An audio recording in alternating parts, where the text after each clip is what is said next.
Good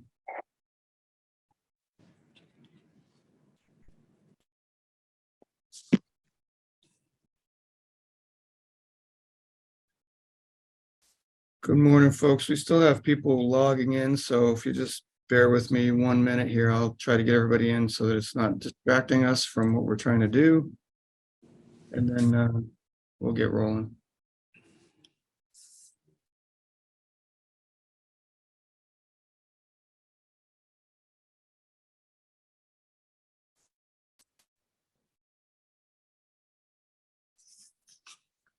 All right, we'll go ahead and get started.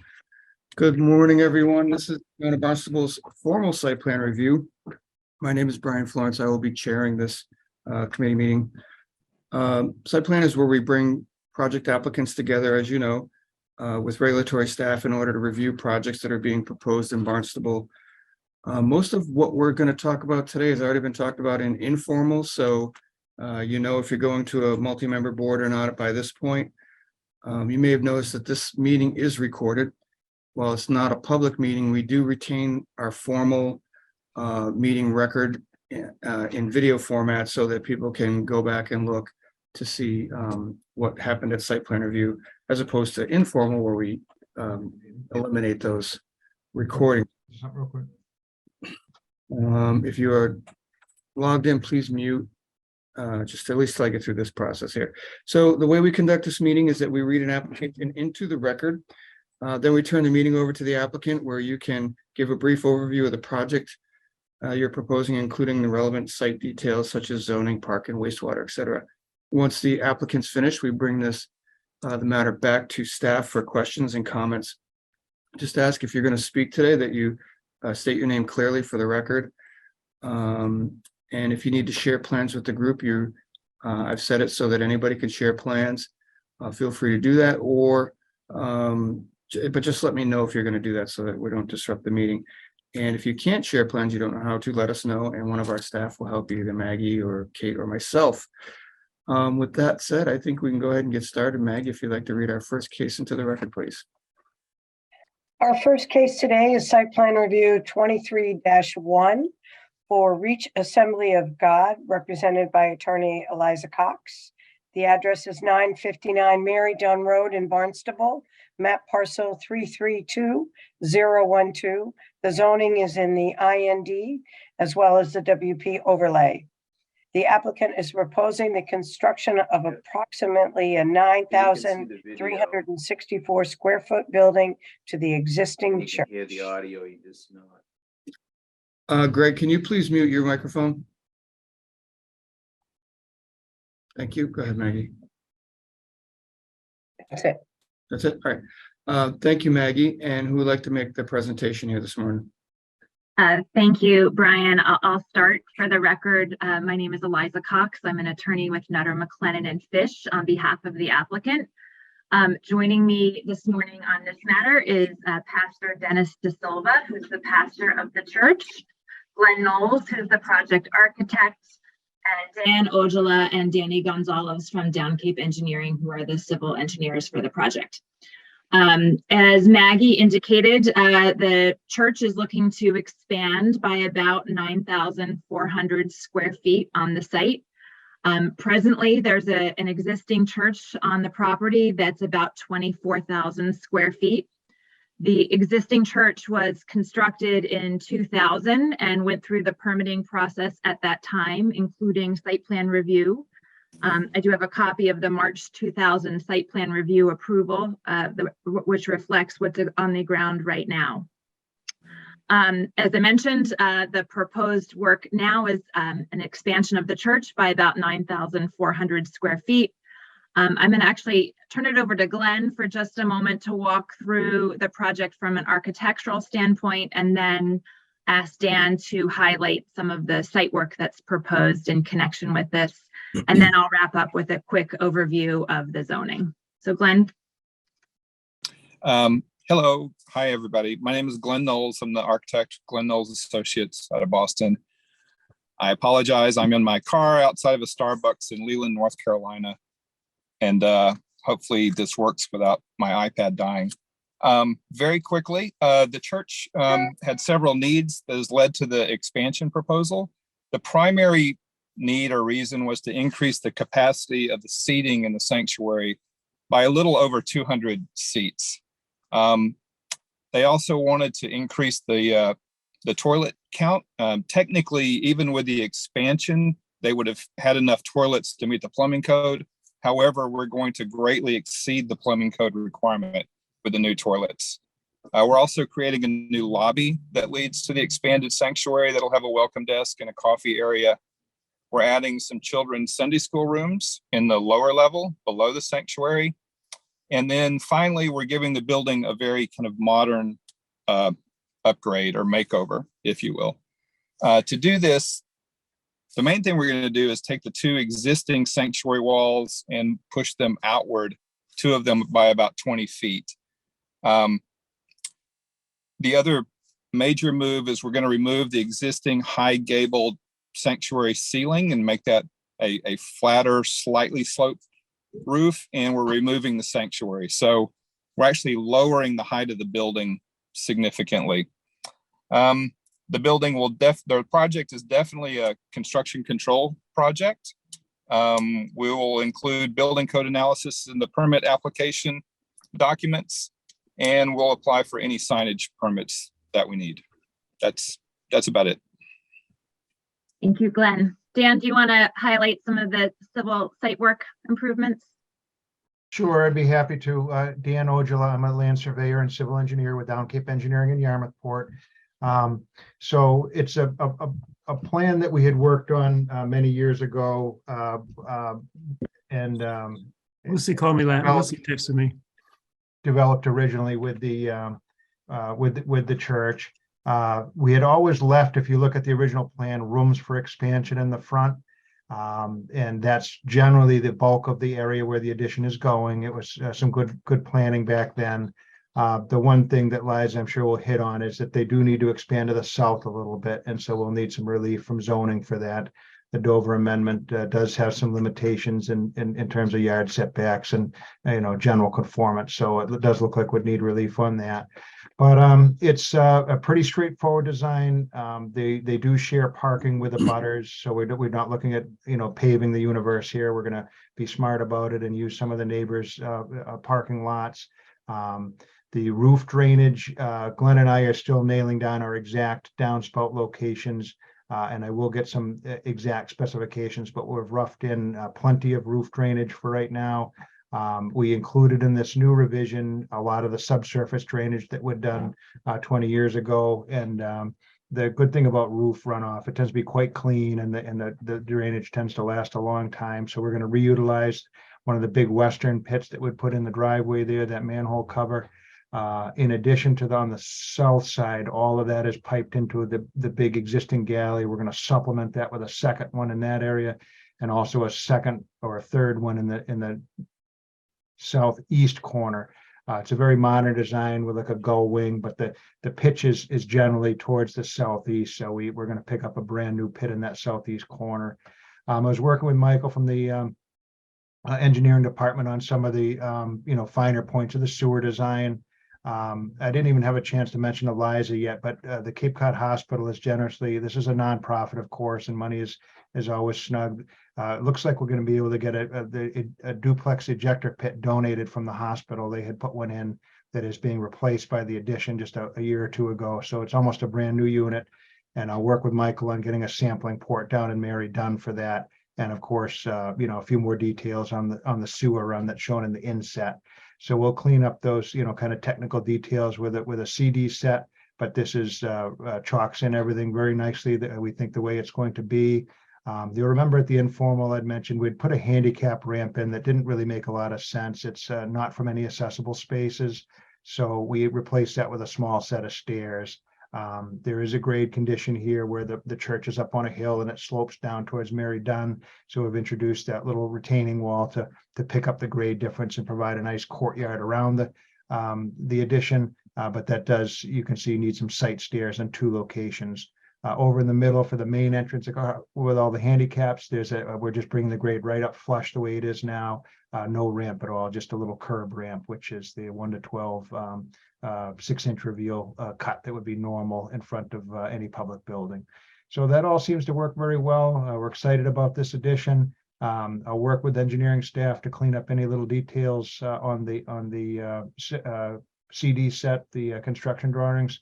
But we feel that this hopefully is good enough to go forward to Zoning Board of Appeals, and I'd be glad to answer any questions of a technical nature if you have them. Thank you. Great, thanks. Eliza, before you, can I ask you, Kate, will you pop up the site plan for this so that just for the record, so that people looking at this understand what we're talking about? A lot of detail there. So I'm sorry, Liza, please. Yeah, continue. I have it too, Kate, if you don't have it handy. Okay, I've got it. Let me know if this version's big enough. Can everyone see this? Does that work, Brian? Yeah, that's fine. Okay, it's on OpenGov. Yep.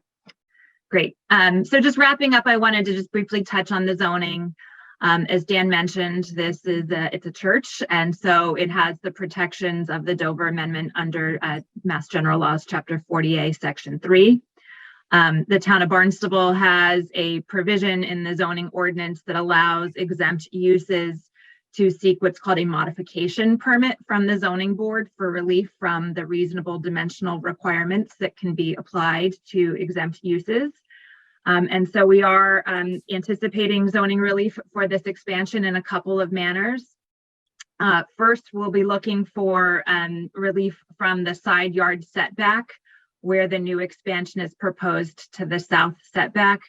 The setback is proposed at about 11 feet. And yeah, thank you, Kate, for zooming in on that.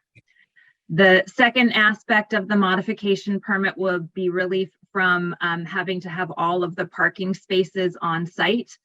Based on the number of seats, the project requires 192 parking spaces. What we're proposing is to have 83 spaces on site. Those exist currently right now, including the accessible parking spaces. And then we've submitted, for the record, letters from 2 abutting properties. One is the Trinity School, which abuts directly to the north, to allow the church to use their 61 parking spaces. And then also from Capabilities, which owns property just a little bit to the south, to allow the church to use 69 parking spaces, resulting in a total of 213 parking spaces. And as I mentioned, 192 are required. And we will be seeking relief from the zoning board for having to have it on site. And then finally, to the extent the zoning board considers the special screening requirements of the industrial district to be reasonable dimensional requirements that can be applied to exempt uses, we will be seeking relief from section 240.33F, which is, as I said, the special screening requirements of the ordinance. And that concludes our presentation. We're happy to try and answer any questions and appreciate all of the dialogue that's occurred during the informal reviews to get us to this point. Thank you. Thank you, Liza, and your team. And thank you, Kate. Appreciate you jumping in and help with that. All right, Maggie, have we received any correspondence on this matter? No additional correspondence, Brian. Great, thank you. Kate, did you have any comments or questions? Thank you, Brian. Kate Maldonado, Planning and Development. As the applicant has already articulated, there would be zoning relief required from the Zoning Board of Appeals, hence why they're here for a formal site plan review. I know at our last meeting, we just asked for confirmation that the lighting, certainly they're getting relief for the parking and screening would be adequate, especially with proximity to the large residential development adjacent to this property. But we can also look to coordinate further through the ZBA process. Thank you. Thank you. Mike. Hi, everybody. This is Mike Tube, DPW. Thanks, Liza. Thanks, Dan. Thanks, Dennis and Glenn. As you guys bring a big team, you bring a basketball team to these meetings. So we have, we've been working with Dan and his team to go through our comments. And we've made some good progress. Happy to announce to the group. We are still missing drainage calculations, which I believe Dan is finalizing now. And included with that, we'd request a stormwater O&M detailing how the property is going to be maintained from a stormwater standpoint. As Dan had mentioned previously, the sampling manhole details will get worked out in a site review process with the sewer department. We are, in addition to that, we are still looking for some detail related to the duplex pump control panel and where the electrical might be coming in. So those details can be worked out at a later date during our engineering review with sewer. In addition to that, a sewer connection permit is needed to tie into the municipal sewer system. Our final note here is Independence Drive is currently under a road moratorium. So we suggest that the applicant request a waiver to this 5-year road moratorium as they plan the install of the sewer in the public way. That's all the comments we have for the applicant. Great, thank you. Jeff Carter. Thank you, Brian. Jeff Carter, Building Division. Mr. Knowles did a great job outlining all the requirements that were needed for the building permit. So I don't have any further comments on that. Great, thank you. Health, please. Thank you, Brian. David Stanton with Health. The only comment we have is they'll need to apply and get a septic abandonment permit. That's all. Great, thank you. All right, having heard the testimonies, anybody on the staff here feel that this a reason why this can't move forward at this time to get before the Zoning Board of Appeals? Hearing none, I would find that this matter is approvable, conditioned on the need to complete engineering and any other items you've heard here today. We'll put that information in a document for you, and good luck with your project. Thank you very much. Thank you. Thank you. Thank you, appreciate it. All right, Maggie, if you'd like to read our next case, please. Our next case today is site plan review 120-22 for the landing at Hyannis, also represented by attorney Eliza Cox. Address is 790 INO Road in Hyannis, map parcel 311-092. The zoning is split in the HB and the B, as well as the GP overlay. This proposal is for the renovation of an existing shopping center. Improvements include facade, landscaping, ADA accessibility, and seating. There will be additional stormwater and drainage improvements and some utilities. And this has been continued from the 12/20 and the 1/10 informal site plan review meetings. Great, thank you. And who would like to start today? I'll start again. Good morning again, committee. For the record, Eliza Cox from Nutter, McLennan and Fish. I'm joined on this matter by Victoria McGuire and Lou Masiello from WS Development, and John Lorden and Joe Persicino from Ty and Bond, who are the civil engineers for the project.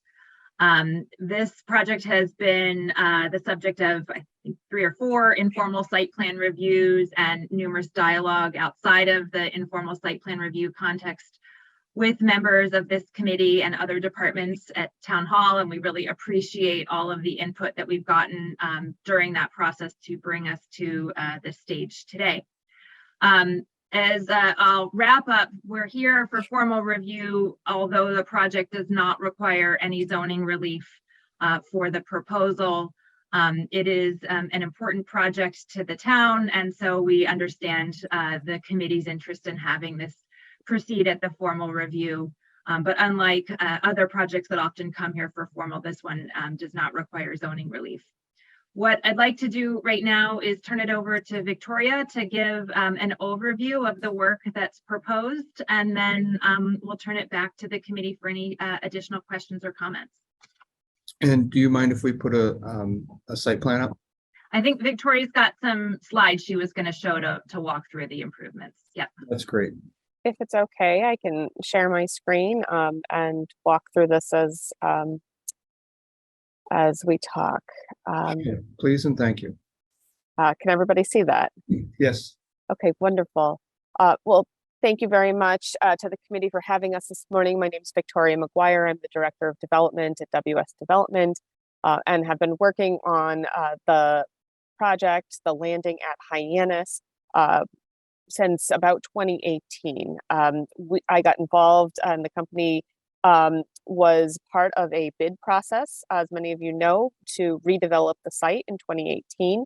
We were thrilled to be selected for that honor, and we have been since working to develop a plan that I'm pleased to be able to share the first phase of with you today. We weathered the storm through the pandemic, and we spent a lot of that time thinking about what we could bring to the site. We are looking at the project in two phases. The first phase, I'll just share on my screen, is the extensive renovation of this existing building. There will be no new square footage added to the building. However, the building will be renovated significantly, new tenants brought in. Some of the larger spaces, as you can see here, this isn't a definitive breakdown of how the spaces will be separated, but we will be looking to make some of these spaces smaller, bring in additional tenants to the property, make it a more walkable property by improving sidewalks, and a significant amount of new landscaping will be installed around the property, as you can see. Number of new islands, and this green feature that we have added as a gathering spot for folks who are visiting. So in all, phase 3 will be extensive site work, no new buildings, but really it will be a much refreshed space when we are done with this process. I also have for the committee the site plan that we have filed and has been reviewed by most of the folks on the call today, but this shows really where the work will be taking place on the property as part of this first phase, and just a couple of renderings of our vision for what this redeveloped site will look like. We're extremely excited to begin the work here. It's been something we have been dreaming of for quite some time, and we're pleased that we're really on the cusp, if the committee approves, to start the process this spring or summer. So these are just a couple of the images that we have shared previously, but for folks on the phone who may not have or on the call who have not seen these before, really the focus for us has been on making this a much more pedestrian friendly and activated site, with a number of smaller shops being brought in, but also great seating. So a lot of new features to share with you. I'll stop there and I think turn it back maybe to Liza or the committee at this point. Thank you. Thank you, Victoria. So from a zoning standpoint, we did prepare an analysis setting forth the existing nonconformities on the site, all of which are either not changing or being improved with this initial phase. And so working with the building commissioner, it's our position that no relief is required for this initial phase of the work. I think rather than go through it in detail, I'll leave it at that. And obviously, if there's any questions, our team is here to try and answer those. So thank you. That's fine, Liza. Thank you. Yeah, we did have extensive conversations and back and forth on the zoning matters and other matters as well. The next phase may be looking at a little bit of zoning relief, but for this one, I think for staff's information, I think they're okay. Maggie, have we received any correspondence on this matter? We have correspondence from Hyannis Fire because they were unable to attend today. So and I will read them into the record. For all phases, all buildings on the parcel 311092, known as Cape Town Plaza, should eventually use 790 INO Road as an address. Tiki Port and Ella's Cupcake should be included in this. FD Tower 1 turn template provided prior to any permitting. Fire department concurs with water department request for hydrant upgrades and additions of hydrants in phase 2 of the project. Specifically for phase 1, each sprinkler riser should be identified from exterior door with signage. Each fire department connection should have signage to identify sprinkler zone it protects. Each zone that is protected by a sprinkler riser should be identified on front and rear of building with signage and strobe light. Each sprinkler riser should have fire alarm that indicates which riser it monitors. Each sprinkler zone to have 2 lock boxes on front and rear of building. And lastly, provide fire department with digital site plan that easily identifies all sprinkler zones, sprinkler rooms, FDC, lock boxes, fire alarm panels, etc. Thank you, Maggie. Liza, any issue with that stuff? No, we actually submitted a memo, I think it was dated January 13th, that responded to each of these items, and they're all fine. Okay, very good. Thank you. Next up is Kate, please. Thank you, Brian. Kate Maldonado, Planning and Development. We do not have any comments on this matter. Thank you. Mike. Thanks, Brian. This is Mike to DPW. Eliza, Joe, John, Victoria, Lou, thanks for working with us on extensively on this. I'm happy to announce that we have no further technical comments. However, we'd like to remind the applicant any sewer work that is completed by the contractor should have a sewer connection permit tied to it, as well as any work by the contractor out in the public way should have a road opening permit tied to it as well. Thank you. Jeff, please. Thank you, Brian. Jeff Carter, Building Division. The size of the project would require it to be construction control. So we would be looking for a registered design professional to do permitting and see the project through. Existing building code analysis would be part of that application process. Any new signage would also require permits through the building department. And then any future tenants moving into those spaces would be required to do add-out tenant fit-outs with the department as well, including any signage that they would like on their storefront. That's all my comments, Brian. Thank you. Next is David Stan. Thank you, Brian. David Stan with Health. The only comments are just reminders that any of the food establishments will need to get food permits with us, and any of the establishments that have hazardous materials will just need to register those with us. And that's all. Thank you. Great, thank you. All right, questioning to staff. Does anybody see any reason why this can't move forward at this time? Hearing none, I find the matter is approvable and able to go forward to permitting. Thank you, Liza and Victoria and staff and crew. Thank you. Thank you very much, everyone. Thank you all very much. Thank you, Mr. Flores. Yes, sir. Take care. All right, Maggie, if you'd like to read our next case, please. Our next case is site plan review 016-23 for Mark Snyder, represented by attorney Michael Schultz, Paul Santos, and Mark Snyder. Address is 27 Pleasant Street in Hyannis, map parcel 327124. The zoning is in the HD, as well as the AP overlay and Hyannis Historic District. This project is for the redevelopment of an existing residence to function as an excursion facility. The shed on the property will be demolished. An improved gravel parking area will be provided. Stormwater management will also be implemented. Thank you, Maggie. And I'll start on this, Paul. Attorney, I got a call from Attorney Schultz this morning. He had to jump on an airplane and is unable right now to join us. So Paul's going to present for him. I just touch on zoning before we get started.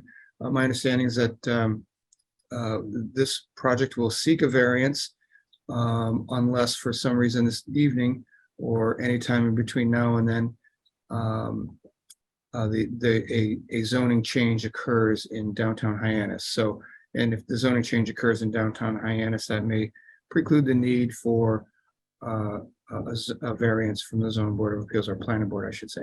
So with that said, I will turn this over to Paul, and thank you for your time, sir. Okay, thank you all. Paul Santos with Nantucket Surveyors on behalf of Mark Snyder, the project applicant. And also, as Brian had mentioned, standing in for Michael, who was traveling this morning. As Maggie had mentioned, this is the redevelopment of 27 Pleasant Street, which is a 12,424 square foot parcel that is currently listed for sale. Mark Snyder is a prospective buyer. Mark owns 2 hotels, one on Nantucket, one on Martha's Vineyard. His intent is to use the existing dwelling, which is currently a 3-bedroom residence, for staff housing, and then provide parking for guests that would be coming from Hyannis via the boat or airplanes to Nantucket or Martha's Vineyard. This parking would be pre-booked. They would come, be long-term, essentially maybe 2-3 days, depending upon his client's stay, and they would be parked and stay on the property. It would not act as there'd be no kiosk, there'd be no attendant at the front. All this would be prearranged prior to patrons utilizing the property. The property itself is currently serviced by public sewer, water, gas, and overhead electric. There is 2 historic zoning approvals for this property. One was a use variance for a commercial parking lot that was issued sometime around 1994. That permit has expired. It was never transferred from the prior owner to the current owner. And then there was, earlier than that, another zoning relief for the use of the property for an attorney's office. So it was used both for a residence and an attorney's office. So those are 2 historic permits that existed for the property that were previously supplied to staff. This is, as you know, our second. We had gone through 2 informal site plan review meetings. The latest was this past Tuesday. We are seeking a path forward, as Brian had mentioned, would be under the present zoning, would be filing for a variance, depending upon what tonight's action is with regard to zoning of the property or rezoning of the property. The path may take a slightly different route. Ultimately, what we have here is a gravel parking lot. We were proposing 24 parking spaces. So we would be improving the site for the gravel parking lot, and we would also be providing on-site drainage for the facility. I'm sorry to interrupt. Can we put up the site plan for this project? Do you have a copy of that? Are you asking me, Brian? Yeah. Oh, no, I actually don't. I'm remote right now, so I didn't know if Maggie had one or not. I can bring it up. Yeah. Thank you, Kate. I'm sorry to interrupt you, Paul. Please That's continue. okay.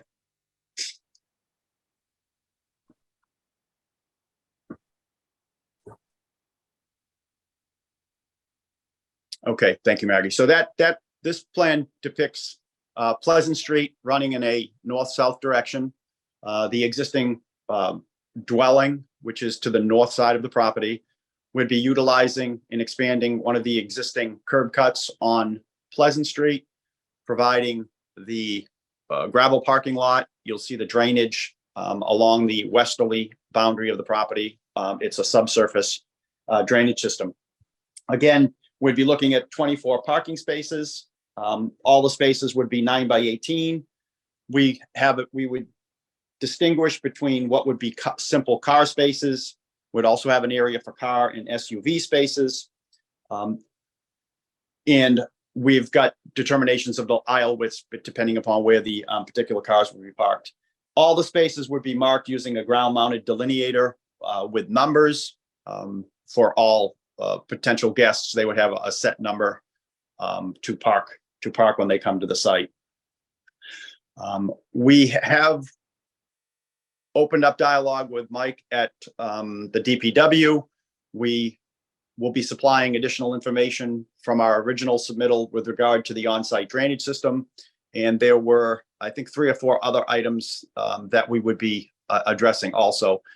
Those were issues with regard to the curb cut on Pleasant Street, transition from the paving to the gravel area. We would be providing additional information for the drainage, as I said. Also, flow information with regard to the sewer capacity of the existing building. And then there were some other post-construction type of items that would be addressed. So we've opened up that dialogue with Mike, and we'll be providing information to him directly. So I guess what we're seeking today is a site plan approval letter for the excursion facility, which currently right now is everything we're proposing is by right. And that would be subject to us obtaining either a variance, going before the Hyannis Main Street Waterfront Historic District Review Committee, and then also working with the planning development staff and DPW on the final design of the proposed gravel parking area. And I'm happy to answer any additional questions that you may have. Great, thank you. Maggie, have you received any correspondence on this matter? I have 2 comments from Hyannis Fire. The first one being for the applicant to add a fire department key box, and then to schedule a safety inspection with Hyannis Fire when they're ready. Any issue with that, Paul? None at all. Great, thank you. Deputy Director Maldonado, or Assistant Director, I should say. Confused me for a second. Thank you. Good morning, Kate Maldonado, Assistant Director, Planning and Development. Our comments align with what Building Commissioner Brian Florence has already relayed, as well as the applicant. Certainly, you need to go to the Hyannis Main Street Waterfront Historic District for exterior alterations. And then as far as zoning, we'll see what comes of tonight to see if you could proceed with the proposal as of right, but otherwise it does appear that you may need to seek relief, although some of the parking is existing. So I think it would just need to be a further conversation if the zoning isn't to proceed tonight to see what next steps would be. Great, thank you.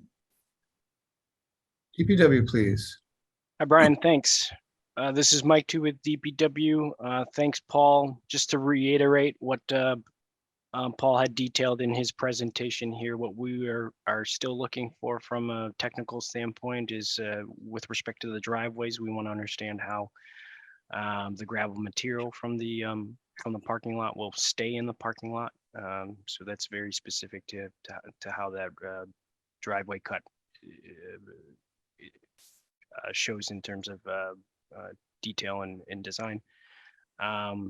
The wastewater flow calculations, of course, we're asking for those to be presented on the plans. The stormwater drainage calculations, we'd like to review those. Stormwater structures in the parking lot should be H20 vehicular load rated. As always, if contractors are doing any sewer work, we would request that the applicant's contractor submit a sewer connection permit.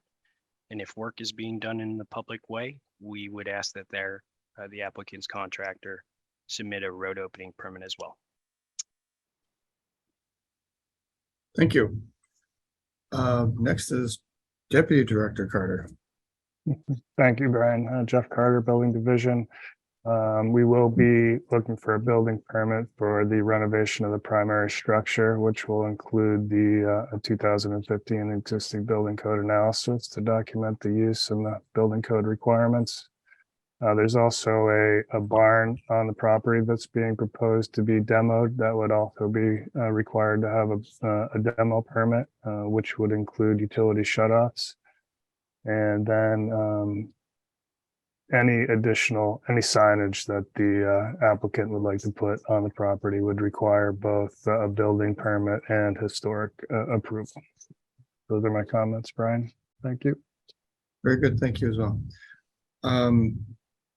Next up is David Stanton.